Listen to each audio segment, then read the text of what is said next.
Hi, hello, my name is Angelique, but y'all can call me Angel. Today we are making poached pears, just a quick and simple recipe. This is dedicated to my cousin Nick. This is one of his favorite things to make that I make, so I'm going to show him how to do it. So first what we have here, come over to the stove, and I have, what I did, I already have the pears on the stove, and I have red wine, a bottle of red wine, and apple cider. It's important to have apple cider, as you can see here. It's important to have apple cider because the richness of the flavor, but with that said, if all you have or all you can find is apple juice, it's totally fine. I've done it with apple juice before. So what I do is, all I do is I peel the pear and I put it directly in the pot. Once you cook it, the whole pear is edible. The seeds, everything is edible. So what I did was I already cut one in half. I put them in whole, but I already cut one in half, and I'm just going to plate it for you. And I made a reduction beforehand. So how much wine? How much? I used, for this recipe, I used a whole bottle of wine, and I used most of a 50-ounce bottle of apple cider, but you could just throw the rest in. It's not an exact science. As I like to tell everybody, we're not saving lives. It's very simple. I like to do simple things and make them look like you spent a whole bunch of time and a whole bunch of effort. So, all right, so walk over here. And so what, we have the two pears here, and you can serve one pear, you can have them both whole. However, sometimes two pears can be too much. And that's all it is. You peel the pear, you put it in the wine reduction. You can throw cinnamon in there if you want. You can put vanilla in there. It's all what you like, really. You can put star anise in there, which has a little bit of a licorice flavor. And what I like to top it off with is just sweetened mascarpone cheese. So what I do is I just open up a thing of cheese here. And you just buy that in the food store? Yep, you buy it. It's usually in the specialty cheese section. So you just, I let it come kind of room temperature. And what mascarpone cheese is, it's like an Italian cream cheese. So it has a little different flavor. It doesn't have, it's a little more, I think, it doesn't have quite the flavor as cream cheese does, but it's very good. It just, it just varies in flavor.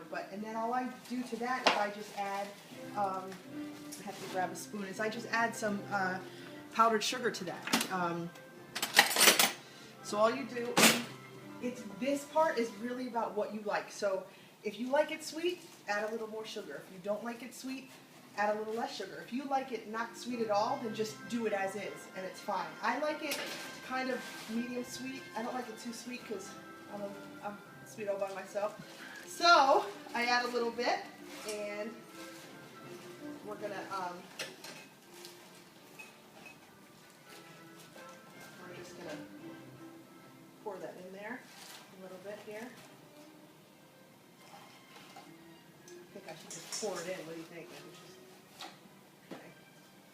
And then, just if you pour it in, just obviously be careful not to pour so much. And then what you could also do, if you can't find mascarpone cheese, you can use whole milk ricotta cheese, or you can even use sweetened sour cream. You can take sour cream and just sweeten that. Obviously, the sour cream is going to have a slightly different flavor, but some people really like that twang with their sweet. So if that's what you like, then go for it. Do it.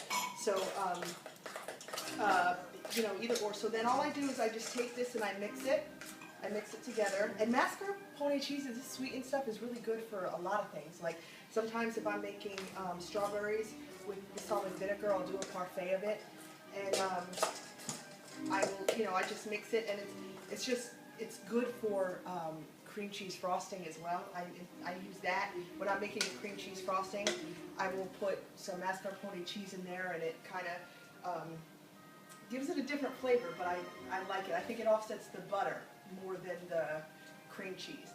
So what I do here is I just take a spoonful here, and what I'll do, hold on 1 second, I take this, and you take one pear, and you take the other pear, and you just kind of plate it, however you like it on the thing. And then what you do here is you kind of just play with it on the spoon. And you just you know, put it to the side there, right? You don't really need a lot because it's such a strong flavor. And then what you do is you take your wine reduction. That's what was in the pot boiling. That was what was in the pot. After the pears are done, you take the pears out and you continue to let your pears reduce till it becomes like a thick syrup. Some people like their reduction thin. I personally like my reduction thick. I like my soups thick, so I do it very thick. So we just take this and we just drizzle it like so. You can drizzle it a little bit on top of the thing, and voila, you're done. And so, and then what we like to do is you can take a mint leaf, which I don't have a mint leaf on hand, so just for decoration. And believe it or not, basil and mint go hand in hand, so you can or you don't have to. But then just to have a little color on there, you can put your basil, and then you serve it, voila. And there's your poached pear. All right? Great. So enjoy. I hope you liked it. Nick, I hope that you make it. Let me know what you think. Bye-bye.